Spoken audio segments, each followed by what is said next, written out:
to my senior project on unwinding anxiety. The reasons why I decided to do this project is because over the last couple of years, I've become aware of how prevalent anxiety is in our world today, and that how fear and trauma are woven into our daily lives. I wanted to explore forms of healing and bodywork techniques that could help me become mindful and work on techniques to stop my own anxiety and help other people with their own anxiety as well.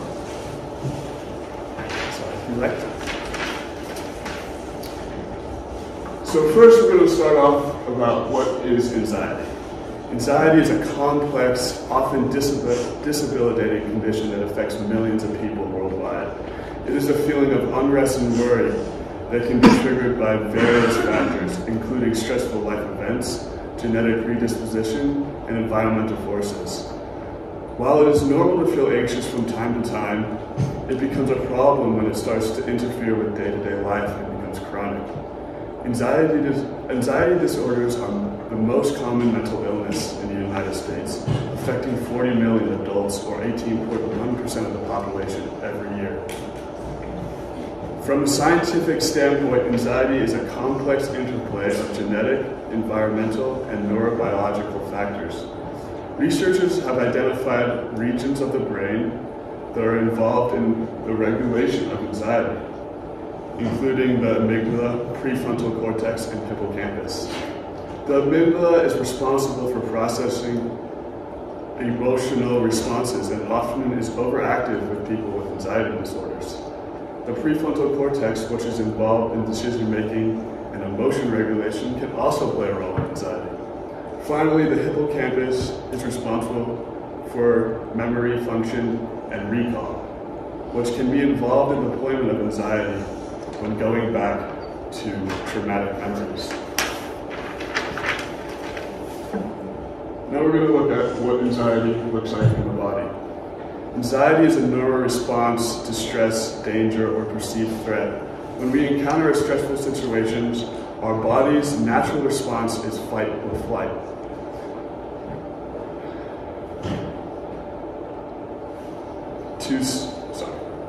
The response is triggered by leading a surge of hormones such as adrenaline and cortisol. These hormones prepare us either to confront the threat or flee from it.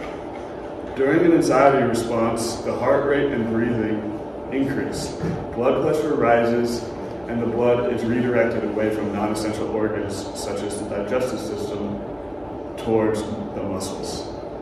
This response is designed to help us cope with acute stressors, such as a predator in the wild. However, when anxiety becomes chronic, it can have negative effects on the body. Chronic anxiety can lead to overproduction of stress hormones, which can lead to a range of physical symptoms, including increased heart rate and blood pressure, shallow and rapid breathing, muscle tension and pain, digestive issues such as nausea, headaches, insomnia, and weakened immune system.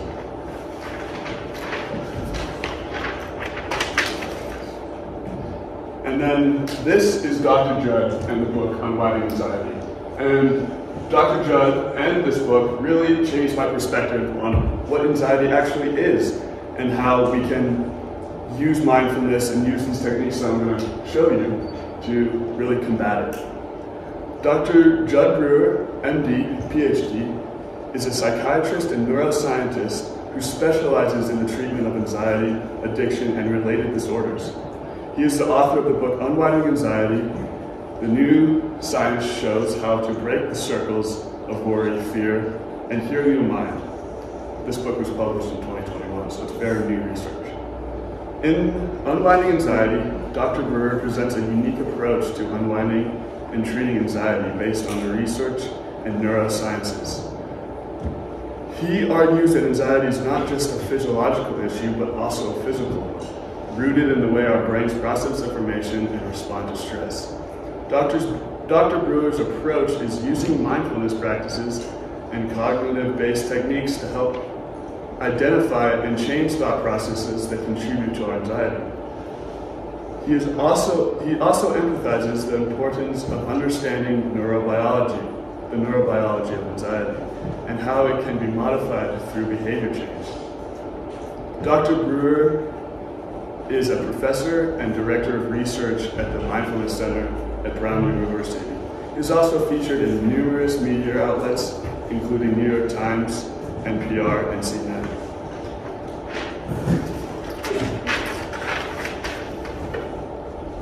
And in this book, there are 3 gears that you can move through to start to cure your anxiety.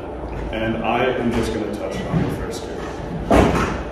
The first gear concept involves mapping your mind and becoming aware of your habit loops and addictive tendencies. This idea, behind this idea is that by understanding your mind and what triggers your habits and addictions, you can begin to take control of your behavior and make positive changes. The first step in the first gear approach is becoming more aware of your habit loops.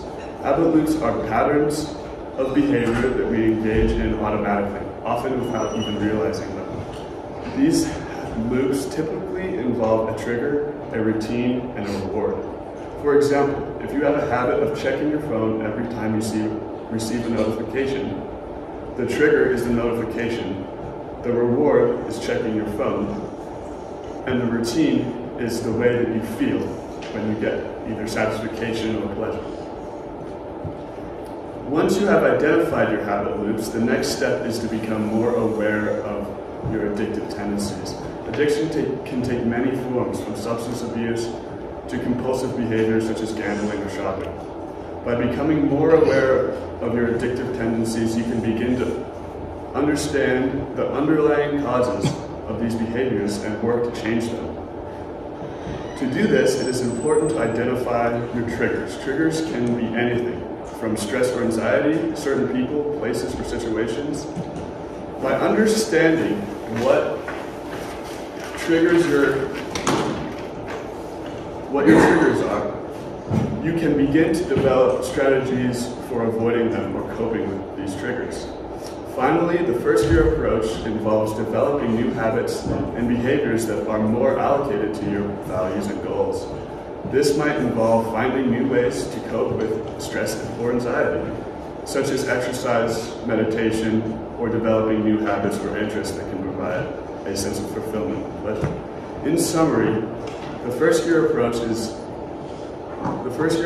to habit change is addiction recovery that involves mapping your mind and becoming aware of your habit loops and addictive tendencies. By developing new habits, behaviors that support your goals and values, and by taking a mindful interest in the approach that you have to curing your anxiety, you can begin to break free of the unhealthy patterns and create more fulfilling and satisfying habits. And then I'm going to show a little TED Talk, and this is my man, Dr. Judd, right here.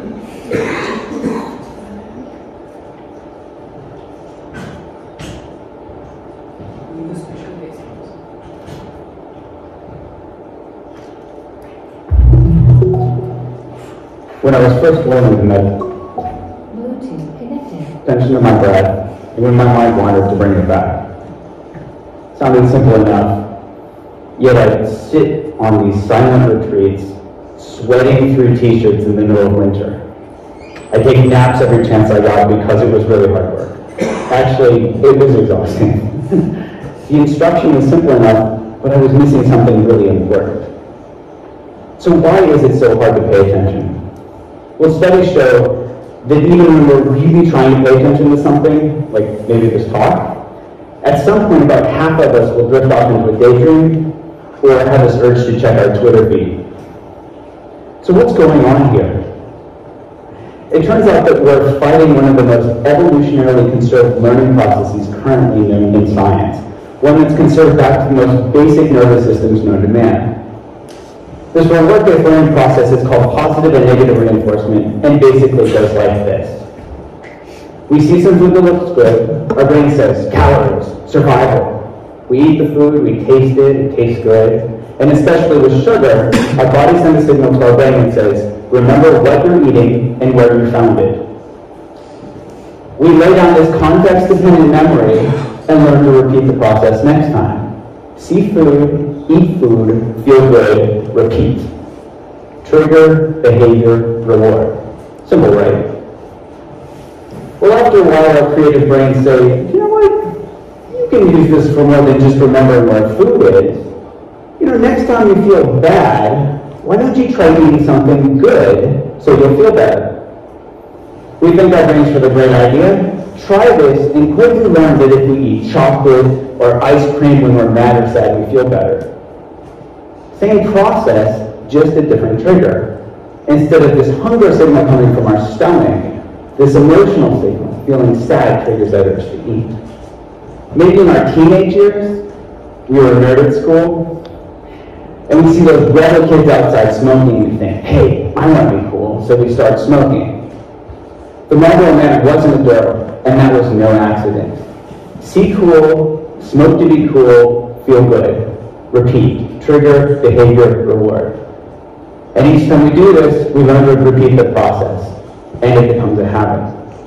So later, feeling stressed out triggers that urge to smoke a cigarette or to eat something sweet. Now with these same brain processes, we've gone from learning to survive to literally killing ourselves with these habits. Obesity and smoking are among the leading preventable causes of morbidity and mortality in the world. So back to my breath. What if instead of fighting our brains or trying to force ourselves to pay attention, we instead tapped into this natural reward-based learning process, but added a twist? What if instead we just got really curious about what was happening in our momentary experience? I'll give you an example. In my lab, we studied whether mindfulness training could help people quit smoking. Now, just like trying to force myself to pay attention to my breath, they could try to force themselves to quit smoking. And the majority of them had tried this before and failed, on average 6 times. Now, with mindfulness training, we dropped a bit about forcing and instead focused on being curious. In fact, we even told them to smoke. What? Yeah, we said, go ahead and smoke. Just be really curious about what it's like when you do. And what did they notice? Well, here's an example from one of our smokers. She said, mindful smoking smells like stinky teas and tastes like chemicals. Yuck.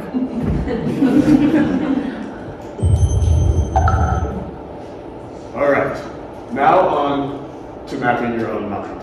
Mapping your own mind can be a useful tool for gaining insight into your thoughts, feelings, and behaviors, and identifying patterns that may be holding you back. Here are some steps that you can take to map your own anxiety.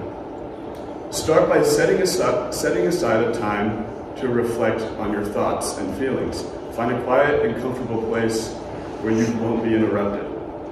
Take some deep breaths and try to clear your mind. Focus on your breathing for a few minutes to help you calm your thoughts. Begin to observe your thoughts and feelings without judgment.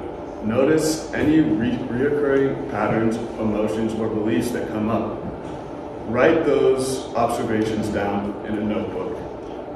You might also use a mindfulness mapping tool, like I have up here, to help organize your thoughts. Identify the triggers or situations that seem to bring up certain thoughts and feelings, and make note of them in your journal. By mapping your own mind, you can become more aware of your thoughts and emotions. You can begin to gain a greater insight into yourself and the factors that influence your behavior. You can begin to make positive changes and develop new habits and behaviors that better support your goals. All right, now on to mindfulness. Mindfulness is a practice of being fully present and engaged in the moment without judgment or distraction. Learning mindfulness techniques can be an effective way to deal with anxiety, as it helps you reduce stress and promote feelings of calm and relaxation. As it comes to dealing with anxiety, mindfulness can help in several ways. First, it can help you become more aware of your thoughts and feelings and observe them without judgment. This can help you develop a greater sense of control over your emotions and identify the patterns and triggers that might be contributing to your anxiety. Mindfulness can also help you develop a greater resilience and coping skills. Learning to stay present and involved in the moment, and to accept whatever thoughts and feelings come arise, no matter if they're good thoughts or bad ones. You can develop a greater sense of calm and confidence. This can help you cope with your anxiety and also stressful situations, and reduce the impact of it in your life. To practice mindfulness for anxiety, there are several techniques that you can try. One common technique is mindfulness meditation, which I'll get to later, which involves focusing your attention on your breath and observing any thoughts or feelings that arise without judgment. Notice you cannot be judging yourself. Other techniques include body scans, mindfulness breathing exercises, and mindfulness movement practices such as yoga or Tai Chi.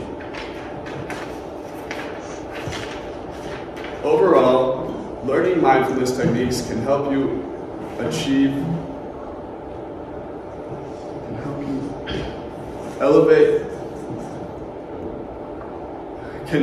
eliminate your anxiety, as it helps to cultivate a greater sense of self-awareness and resilience in the body and mind.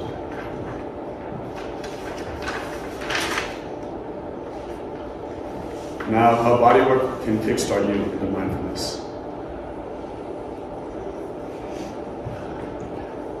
Bodywork is an area that I spent most of my time on my project working on. Over the last year, I worked with my mentor, Blythe, as I was able to see processes of relieving anxiety and trauma from the body. We worked together several times a week as she instructed me on techniques for releasing trauma from the spine to healing energy work. I learned how to use bodywork tools such as hammers, cups, paws, and then also the Theragun to relieve tension in the body. I learned bodywork and healing practices that can be a powerful way to kickstart mindfulness, as they help you connect your mind and body and promote a greater sense of awareness and presence in the moment. There are many different types of bodywork and healing practices that can be helpful for cultivating mindfulness. Some examples are massage therapy, which involves the manipulation of soft tissues in the body and can be an effective way to release tension and promote relaxation. By focusing on the physical sensations of touch and movement, massage therapy can help you bring the mind into a present moment. Yoga is a practice that contributes physical movement with breathwork and meditation. By focusing on your breath and the sensations in your body, you can help to promote mindfulness and reduce stress and anxiety. And then lastly, acupuncture. Acupuncture involves the insertion of a small, thin needle into specific points on the body, and it can be an effective way to release tension and promote relaxation by helping to balance the body's energy flow. Acupuncture can also help promote mental clarity and focus. Overall, bodywork and healing practices can be a helpful way to kickstart mindfulness, as they promote a greater sense of awareness and connection between the mind and the body. By focusing on the physical sensations of touch, movement, and breath, these practices can help you bring your mind into the present moment and change it from a fixed mindset into an open one.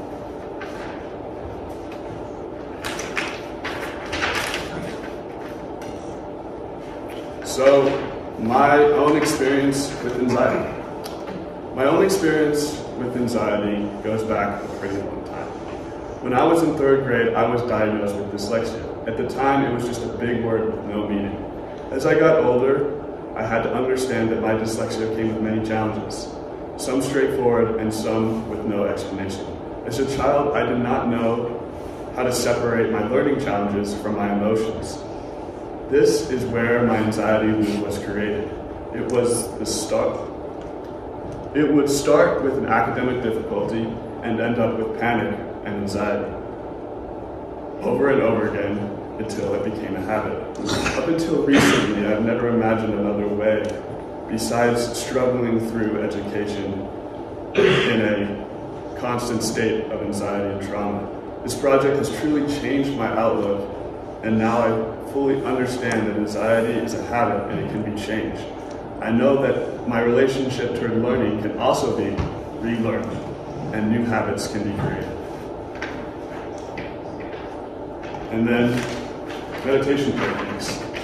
So, as you can see all of them up there. Deep breathing, focus, clear your mind, set a timer, which is really important, I'll get to that in a sec, and finding meditation in your daily life.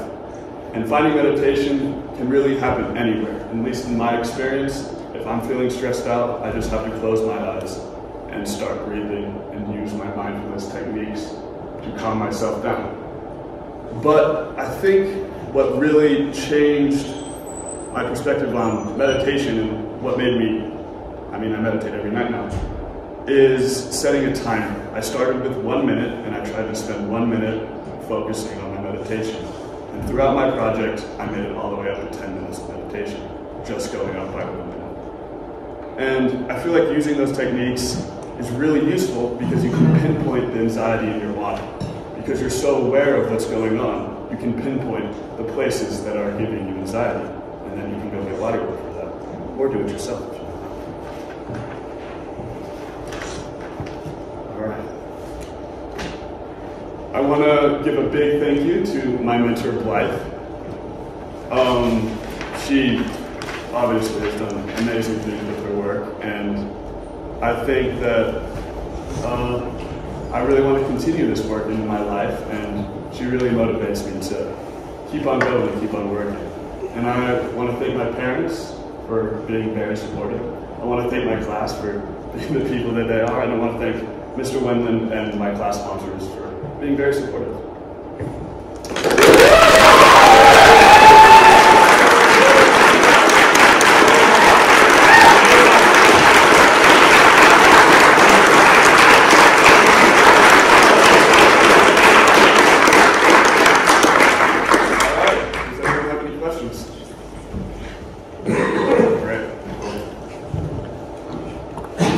Could you describe how some of the different tools are used? Of course. Hammers are used. You can use hammers. You kind of go like that, and you want to go and find where the tension is, and kind of stay in that spot. And you can feel. I mean, if I could do it on you, you could feel it kind of releasing, but you kind of want to move this motion and kind of push the tension out. And then the gun, this paw, this is for really getting like deep into the tissue. You can really grab into people's tissue. Like you can, man, sometimes it hurts, but you can really release that tension on another level when you get there. And then these are really cool. These are cups, so they suction on and they kind of release all that gut that's in your body. And you can see it if you get cup work and you haven't had it before. You kind of bleed through the skin. But any more questions? Yes. You said you wanted to continue the work. What does that look like? Is it just on you, or would you like to continue it with other people? Yeah, I think that I have a pretty deep interest in this subject, and I feel like it's a big thing to study right now. There's a lot of stress and anxiety in the world right now, so as much information and knowledge that I can gain from it, I want it. Which is your favorite I'd have to say the cups. They're very fun to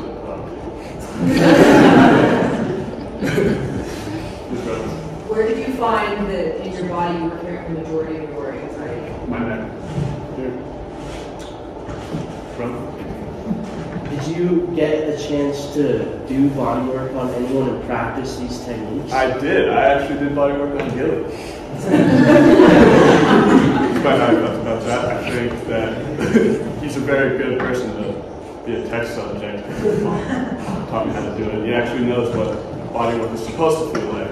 So he has some critiques for me, but it was fun. It's nice to get to that point. Oh, I can feel it. I can feel it. Look. Your back, you're right here. Yeah.